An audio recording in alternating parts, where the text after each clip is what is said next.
সম্মানিত উপস্থিতি, মহান আল্লাহ রাব্বুল আলামিন ইসলাম নামে আমাদেরকে পূর্ণাঙ্গ একটি জীবন ব্যবস্থা দান করেছেন। ইসলাম শুধু কিছু ইবাদতের নাম নয়। নামাজ পড়ে নিলাম, রোজা রেখে নিলাম, হজ যাকাত আদায় করলাম, ইসলাম হয়ে গেল, এমনটা নয়। 24 ঘন্টার জীবন, পুরা জিন্দেগির প্রত্যেকটা মুহূর্ত, সুখ দুঃখ, আনন্দ খুশি, প্রতিটা মুহূর্ত আল্লাহ পাকের হুকুম এবং প্রিয় নবী মুহাম্মদুর রাসূলুল্লাহ সাল্লাল্লাহু আলাইহি ওয়াসাল্লামের পবিত্র তরিকা, তার দেখানো পথ অনুযায়ী প্রতিটা ক্ষণ প্রতিটা মুহূর্ত ব্যয় করা, এটাই হলো ইসলাম। ইসলাম শুধু কিছু ইবাদতের নাম নয়, পূর্ণাঙ্গ একটি জীবন ব্যবস্থার নাম হলো ইসলাম। পৃথিবীর কোন ধর্ম, পৃথিবীর কোন মতবাদ, পৃথিবীর কোন ইজম মানুষকে পূর্ণাঙ্গ কোন জীবন ব্যবস্থা দিতে সক্ষম হয়েছে? হয়নি। যেহেতু মানুষের স্রষ্টা আল্লাহ, স্রষ্টার পক্ষ থেকে মানুষ কিভাবে জীবন যাপন করবে এই ব্যাপারে পূর্ণ রূপরেখা সেই আল্লাহ পাক দিয়ে দিয়েছেন। আলহামদুলিল্লাহ। فَإِمَّا يَأْتِيَنَّكُم مِّنِّي هُدًى فَمَن تَبِعَ هُدَايَ فَلَا خَوْفٌ عَلَيْهِمْ وَلَا هُمْ يَحْزَنُونَ। আদম আলাইহিস সালামকে যখন আল্লাহ পৃথিবীতে পাঠিয়ে দিলেন, আদম আলাইহিস সালাম এর দ্বারা ভুল হয়ে গেল, তিনি কাঁদছেন আর কাঁদছেন। আল্লাহ পাক তাকে বলে দিলেন, তুমি এবং পৃথিবীতে যারা তোমার সন্তান আসবে, জান্নাত থেকে কিছু সময়ের জন্য পৃথিবীতে তোমরা এসেছো, পৃথিবীতে জীবন যাপনের একটা পদ্ধতি আমি পাঠাবো, সেই পদ্ধতি অনুসরণ করে জীবন যাপন করলে আবার সেই জায়গা, আসল জায়গা জান্নাতে ফিরে যেতে পারবা। সুবহানাল্লাহ। এই পৃথিবীর পুরা জীবনের প্রতিটা মুহূর্ত কিভাবে কাটাতে হবে দিক নির্দেশনা কার পক্ষ থেকে আছে? আল্লাহ যেন আমাদের মনে রাখার তৌফিক দান করেন। আমি বলেছিলাম প্রিয় নবী মদিনা শরীফে তাশরীফ আনলেন, দেখলেন মদিনাবাসী 2 দিন উৎসব উদযাপন করে, আনন্দ উদযাপন করে। قدم رسول الله صلى الله عليه وسلم المدينة ولهم يومان يلعبون فيهما। বিশ্বনবী মদিনায় তাশরীফ আনলেন, দেখলেন মদিনাবাসী বৎসরের 2 দিন আনন্দ উদযাপন করে। فقال ما هذان اليومان। বিশ্বনবী জিজ্ঞাসা করলেন, এই 2 দিনের কি ইতিহাস, কেন এই 2 দিন আনন্দ উদযাপন করা হয়? প্রিয় নবীর কথার জবাবে সাহাবায়ে কেরাম বললেন, কুননা নালাবু ফীহিমা ফিল জাহিলিয়া।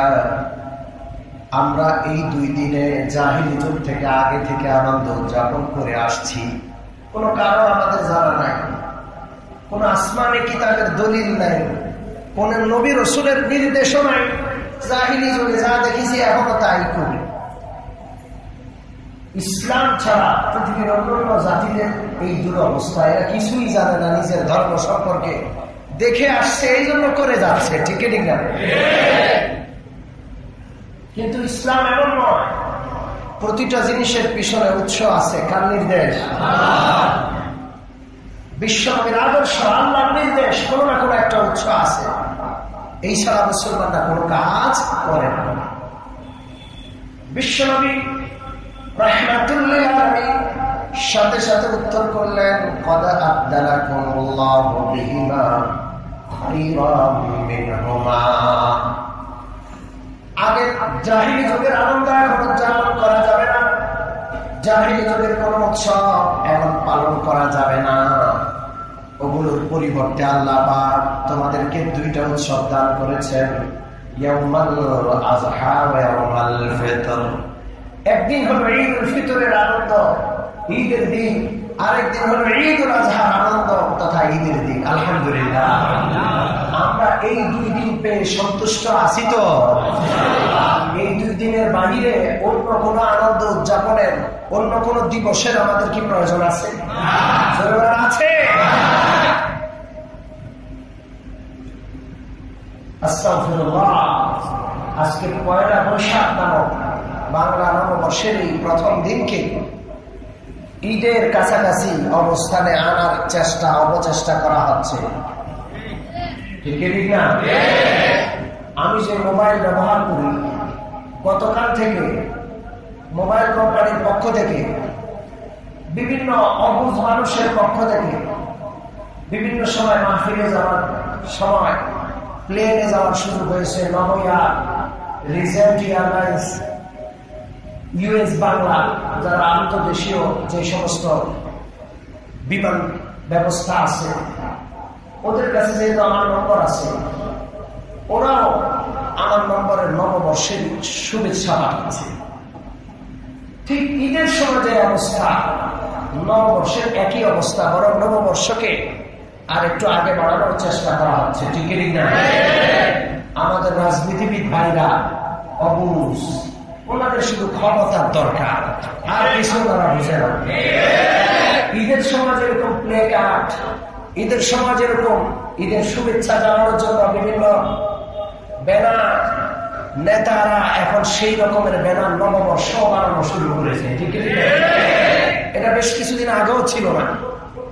যত উৎসব তত ওনাদের লাভ। এক একটা উৎসব সম্পর্কে, এক একটা উৎসবকে কেন্দ্র করে ওনারা নতুন নতুন কি বের করতে পারেন, শুভেচ্ছা পত্র, শুভেচ্ছা লেখা, বিভিন্ন প্লেকার্ড, বিভিন্ন ব্যানার ওনারা বের করতে সুবিধা।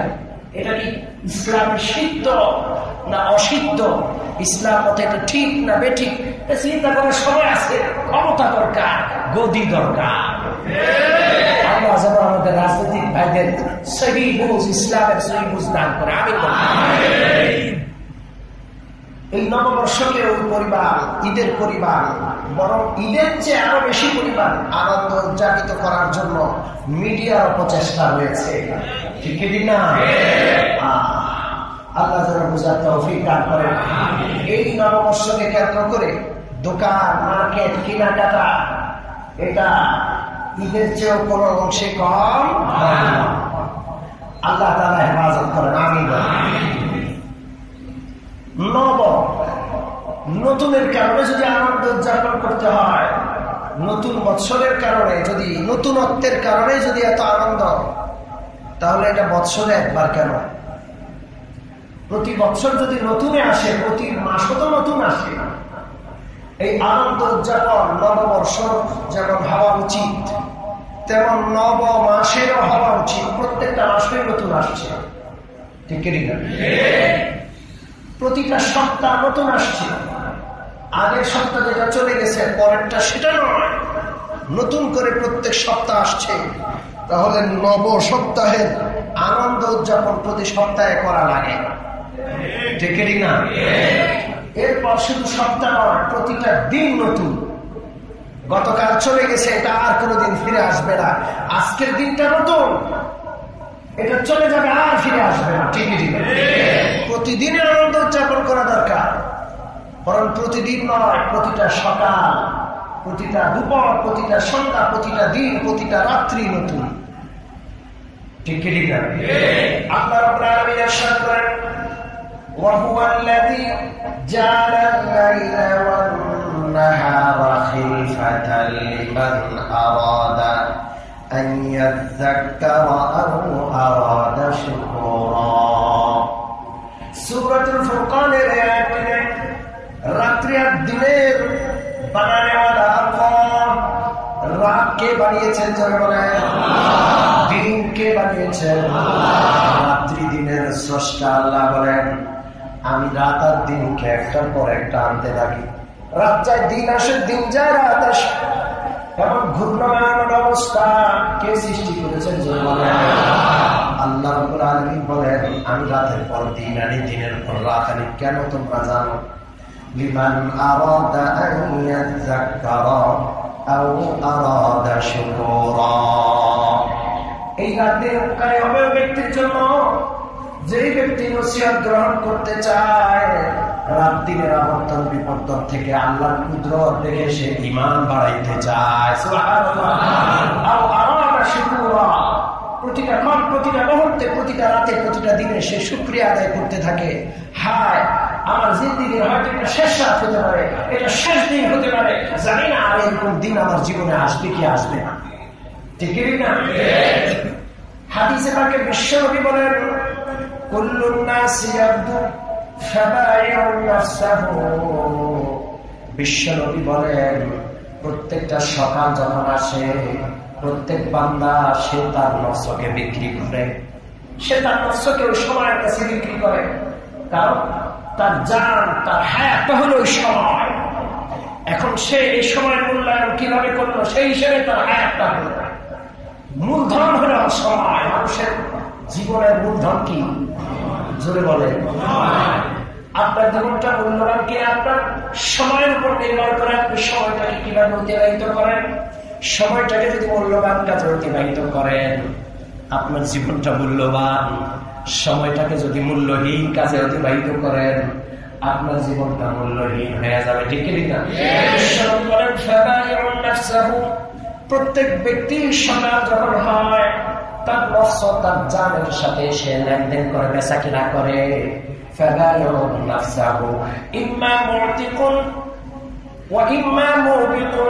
বিশ্বনবী বলেন, সে হয়তো এই সময় সদ্ব্যবহারের মাধ্যমে তার নিজের জানটাকে, নিজের নফসটাকে জাহান্নামের আগুন থেকে মুক্তির ব্যবস্থা করে। না আমল করলে জাহান্নামের আগুন থেকে মুক্তির ব্যবস্থা হলে ঠিকানা কোথায় হবে? এই ব্যক্তি কামিয়াব। বিশ্বনবী বলেন, ওয়াইম্মা মুবিকুন। প্রত্যেকদিন সকালে জীবনের যে বেচা কিনা সময়ের মাধ্যমে হয়, এর মাধ্যমে অনেক ব্যক্তি আছে নিজের জানটাকে, নিজের জীবনটাকে ধ্বংস করে। মুহলিকুন, ধ্বংসকারী। যদি ওই সময়টা অসৎ ব্যবহার হয়, যদি ওই সময়টা আল্লাহর নাফরমানির কাজে লিপ্ত হয়, তাহলে সে তার জীবনটাকে ধ্বংস করলো। ঠিক না? জীবনটা কি হবে? ধ্বংস হবে। আমাদের মুসলমানদের প্রতিটা মুহূর্ত, প্রতিটা ক্ষণ, নবমুহূর্ত, নবক্ষণ, প্রতিটা ক্ষণের অনেক দাম। বছরে একবার নব বছর উদযাপন করে ওই সময়ের মূল্য আমরা দিব এমনটা নয়, প্রতিটা ক্ষণের মূল্য দিব। রাজি আছি ইনশাআল্লাহ?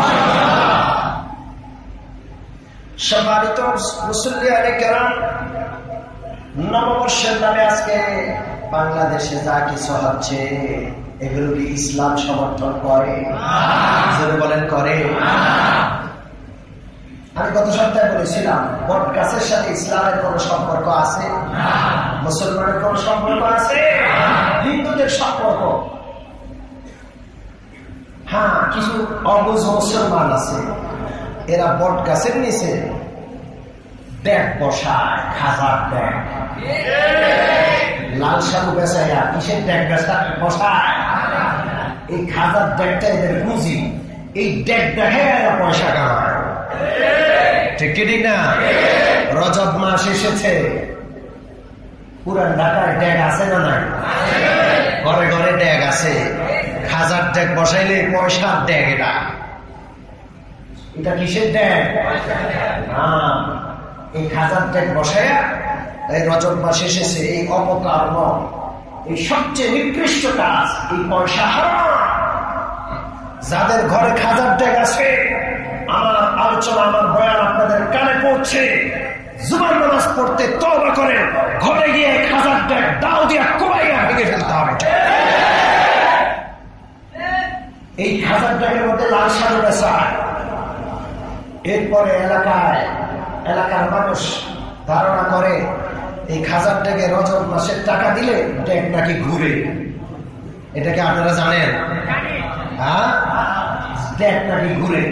খাজার ব্যাগে টাকা ফেললে যারা সিন্নির আয়োজন করে ড্যাগের মালিক, এরা ড্যাগটা ধরলে ড্যাগটা নাকি ঘুরলে যেই নিয়তে টাকা দিয়েছে ওই মান্যত ওই নিয়তটা নাকি পূরণ হয়ে যায়।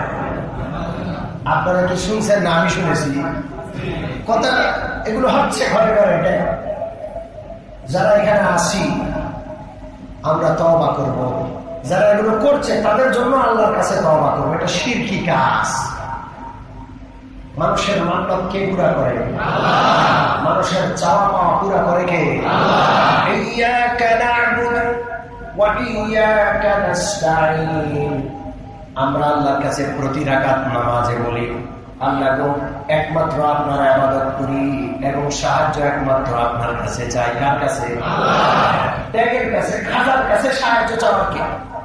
ড্যাগের ভিতরে পয়সা টাকা ফেললে নাকি খাজা এসে ড্যাগ ঘুরায়? কে ড্যাগ ঘুরায়? খাজায় নাকি ড্যাগ ঘুরায়? খাজা একটা শব্দ, ফার্সি শব্দ। খাজা শব্দের অর্থ জনাব। আমরা বলি না জনাব আব্দুল্লাহ সাহেব, ফার্সিতে খাজা মানে জনাব। এটা ভিন্ন কোনো অর্থ নাই। কিন্তু এই খাজা শব্দটার অপপ্রয়োগ হতে হতে এটা কোথায় গিয়ে লাগছে?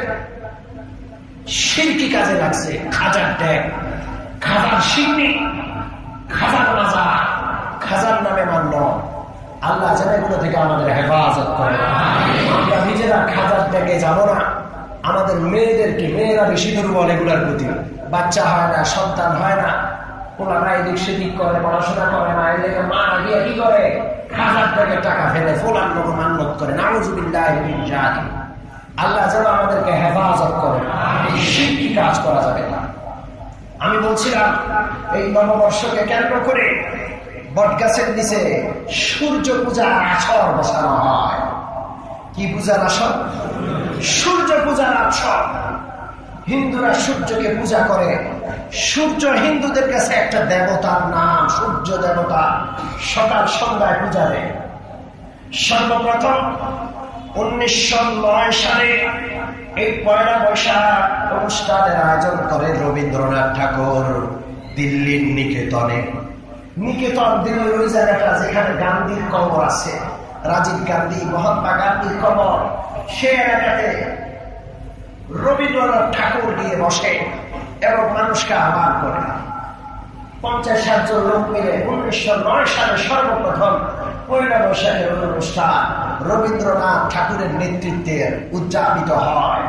এর আগে ছিল না কোনোদিন পয়লা বৈশাখের কোন অনুষ্ঠান।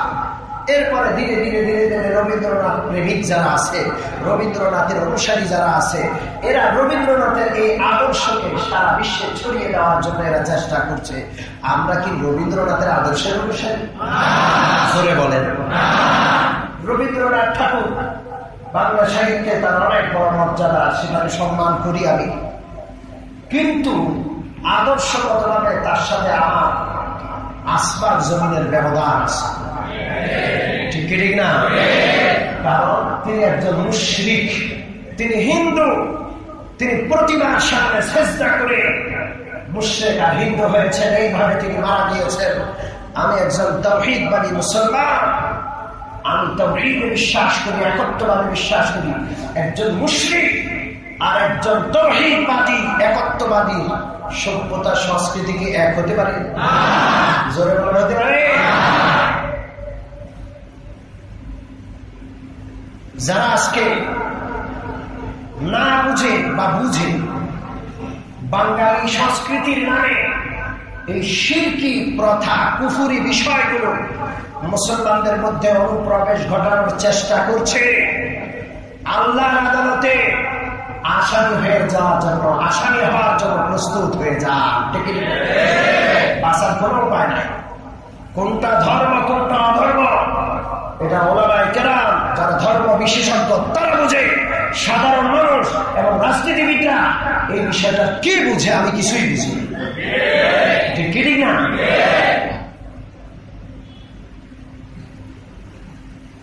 এটাকে সার্বজনীনতা বলে বাঙালি মুসলমানদেরকে গিলানোর চেষ্টা করা হচ্ছে। এটা সার্বজনীন বাঙালি উৎসব, 1000 বছরের বাঙালি উৎসব। মাত্র কিছুদিন হলো আর 1000 বছর নাম দিয়ে হয়েছে। আমি তো এই কথা বলতে চাই, আমরা একত্ববাদে বিশ্বাসী, আল্লাহর গোলাম, এক আল্লাহ ছাড়া আমরা কারো সামনে মাথা নত করি না, কোন সূর্য দেবতার সামনে মাথা নত করি না। 1000 বছর নয়, কোটি বছরের সংস্কৃতি হলেও যখন লা ইলাহা ইল্লাল্লাহ কালিমা পড়েছি, এই সংস্কৃতিকে লাথি মারতে হবে। সম্মানিত মুসলিয়ানে কেরাম, যে ব্যক্তি কালিমা পড়ছে সে 1000 বছরের অন্য সংস্কৃতিকে যদি বজায় রেখে, তো তার কালিমা আল্লাহর কাছে কবুল হবে? জোরে বলেন হবে? এই সংস্কৃতি কি? গান, নাচ। ইসলাম কি গান হালাল? এই সংস্কৃতি কি একতারা, দোতারা, সেতারা? নববর্ষের শুভেচ্ছা জানানোর জন্য যারা ব্যানার টানাইছে, দেখবেন ব্যানারের মধ্যে একতারার ছবি, দোতারার ছবি, ব্যানারের মধ্যে তবলার ছবি। আমি আপনাদেরকে জিজ্ঞাসা করি, এই বাদ্যযন্ত্র রক্ষণ করা, সংরক্ষণ করা, এটাকে সংস্কৃতি মনে করা হালাল না হারাম? হাদিস নেন, বিশ্বনবী রাহমাতুল্লিল আলামিন বলেন, ইন্নাল্লাহা বা'সানি রাহমাতাল লিল আলামিন ওয়া হুদাল লিল আলামিন ওয়া আমারানি রাব্বি আযজা ওয়া জাল্লা বিমাহকিল মাযিফি ওয়াল মাযামির ওয়াস সুলবি ওয়া আমরিল জাহিলিয়া।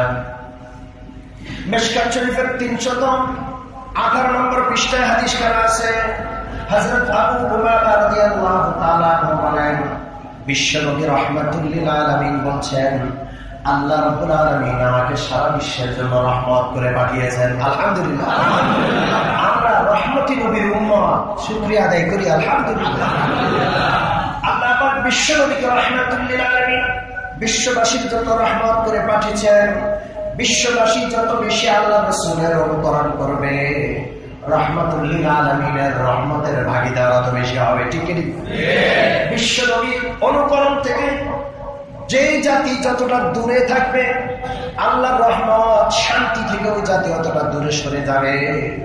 এরপর বিশ্বনবী বলেন, ওয়া হুদাল লিল আলামিন, সারা বিশ্ববাসীর জন্য আল্লাহ আমাকে পথ প্রদর্শক করে পাঠিয়েছেন। পথ প্রদর্শককে বিশ্বনবী। জোরে বলেন কে? আজকাল পথ প্রদর্শক অনেকে হয়ে গেছে। কারো পথ প্রদর্শক রবীন্দ্রনাথ, ঠিক কি ঠিক না? কারো পথ প্রদর্শক হুমায়ুন আহমেদ, কারো পথ প্রদর্শক হুমায়ুন আজাদ, ঠিক কি ঠিক না? আমাদের পথ প্রদর্শক একমাত্র বিশ্বনবী রাহমাতুল লিল আলামিন। বিশ্বনবী দাবি করছেন, আমাকে আল্লাহ সারা বিশ্বের জন্য পথ প্রদর্শক করে পাঠিয়েছেন। আমার পথে যারা আছে তারা সঠিক পথে, আর যারা আমার পথ থেকে ভিন্ন পথে চলছে সব পথ হারাম। ঠিক কি?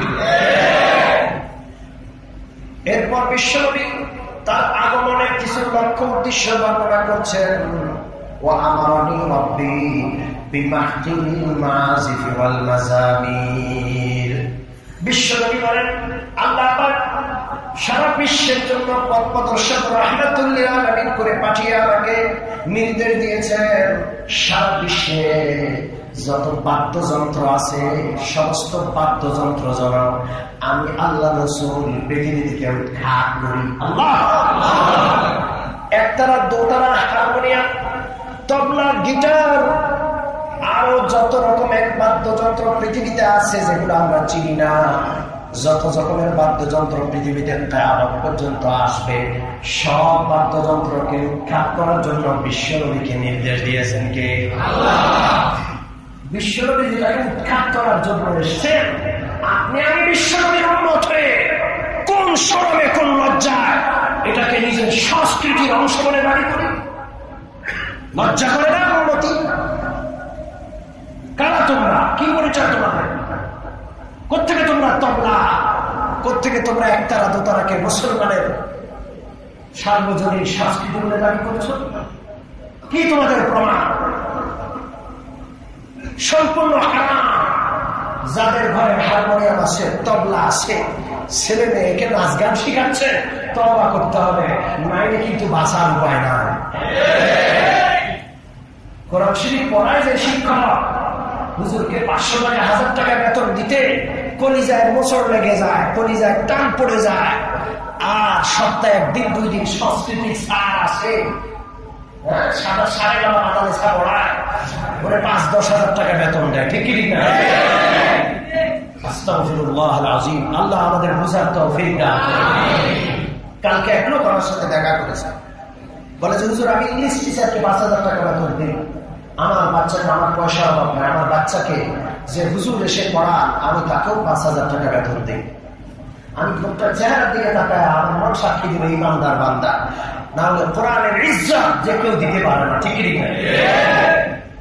তা আমি বলছিলাম হারমোনিয়াম, ঢোল, তবলা, একতারা, 2 তারা, এটা কোন কালেমা পড়ুয়া একত্ববাদী মুসলমান বিশ্বনবীর উম্মতের এটা কি সংস্কৃতি হতে পারে?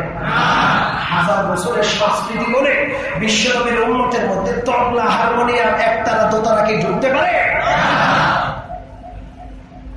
1000 বছর পরে, আমি আগে যেই কথা বললাম, কোটি বছরের সংস্কৃতি হলেও কালমা পড়ার সাথে সাথে নবীর উম্মত নিজেকে মনে করার সাথে সাথে সব ত্যাগ করতে হবে। রাজি আছি তো ইনশাআল্লাহ? হাদিসটা শেষ করে বিশ্বনবী বলেন, আমারনি রাব্বি আযজা ওয়া জাল্লা বিমাহরিল মাআজিফি ওয়াল মাযামিরি ওয়াস সুলবি ওয়া আমরিল জাহিলিয়া। বিশ্বনবী বলেন আল্লাহ আমাকে নির্দেশ দিয়েছেন আমি যেন পৃথিবী থেকে ক্রুশ চিহ্নকে নিশ্চিহ্ন করে দেই, ক্রুশকে পৃথিবী থেকে আমি উৎখাত করি। ক্রুশ খ্রিস্টানদের একটা ধর্মীয় চিহ্ন, এই চিহ্ন দিয়ে ওরা হযরত ঈসা আলাইহিস সালামের ফাঁসি হয়েছে এটা বোঝানোর চেষ্টা করে। ঠিক কি না? অনেক মুসলমান সন্তানের বুকে গলায় ক্রুশ চিহ্ন লটকানো আছে, ওরা বুঝে না এটা যে ক্রুশ চিহ্ন। আছে কিনা? জোরে বলেন আছে কিনা? এই ক্রুশ চিহ্নকে উৎখাত করার জন্য বিশ্বনবী পাঠিয়েছেন। এমন অনেক ডাক্তার আছে যাদের ডাক্তারখানায় ক্রুশ চিহ্ন লাগানো আছে, এটাকে চিকিৎসার প্রতীক হিসাবে খ্রিস্টানরা ব্যবহার করে। কোন মুসলমান ক্রুশ চিহ্নকে, ক্রসকে, রেড ক্রসকে কোনদিন কোন মুসলমান চিকিৎসার প্রতীক হিসাবে ব্যবহার করতে পারে না। এরপর বিশ্বনবী বলেন আমরিল জাহিলিয়া, জাহিলি যে সমস্ত সভ্যতা সংস্কৃতি রয়েছে ওগুলোকে উৎখাত করার জন্য আল্লাহ বিশ্বনবীকে নির্দেশ দিয়েছেন। সুবহানাল্লাহ। জাহিলি বিষয় কি? আল্লাহ রাব্বুল আলামিন নারীদেরকে বলছেন ওয়াকারনা ফি বুয়ুতিকুন্না, ও নারীরা তোমরা ঘরে অবস্থান করো, ওয়ালা তাবাররাজনা তাবাররুজাল জাহিলিয়াতিল উলা। কখনো আগেকার জাহিলি যুগের পোশাক আশাক, নগ্ন পোশাক আশাক পরে উলঙ্গ পরা, বেহায়াপনা, অশ্লীলতার পরিবেশে তোমরা যাবা না। কার নির্দেশ? আর আল্লাহ পাক বিশ্বনবীকে বলেছেন জাহিলি যুগের যত সভ্যতা, যত সংস্কৃতি সব উৎখাত করার জন্য আপনাকে পাঠিয়েছি। সুবহানাল্লাহ। পয়লা বৈশাখ এটা কোন যুগের উৎসব? এতে নগ্নপনা, বেহায়াপনা, বেলেন্দাপনা আছে না নাই? জোরে বলা আছে না না?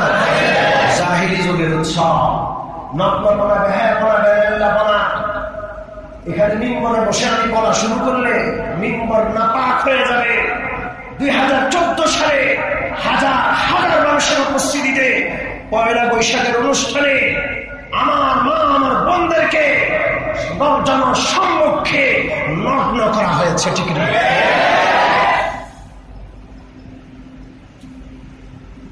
আমরা তো মনে করেছিলাম তখন পয়লা বৈশাখ উদযাপন নিষিদ্ধ হবে, এমন একটা নোংরা বেহায়াপনা অনুষ্ঠান কোন মুসলমান করতে পারে না। শাখা সিঁদুরের রঙে লাল সাদা পোশাক পরে নারী পুরুষ একাকার হয়ে যায়। শাখা সিঁদুরের যে কালা, এটা হিন্দুদের কালা। পয়লা বৈশাখে লাল সাদা কোন পোশাক পয়লা বৈশাখ উদযাপনের জন্য মুসলমানদের জন্য পরা কোন মতেই ঠিক না। ঠিকই না? এটা শাখা সিঁদুরের রং। এবং গুরুত্বপূর্ণ কথা হলো পয়লা বৈশাখে যে শোভাযাত্রা বের করা হয় এই শোভাযাত্রার মাধ্যমে এরা ধারণা করে অমঙ্গল দূর হয়ে মঙ্গল আসে। মঙ্গল শোভাযাত্রা। আমি আপনাদেরকে জিজ্ঞাসা করি, মঙ্গল অমঙ্গলের মালিক কে? শোভাযাত্রার মাধ্যমে কি মঙ্গল আসতে পারে? এই শোভাযাত্রার মাধ্যমে অমঙ্গল আল্লাহর গজব আসবে। ঠিক কি ঠিক না?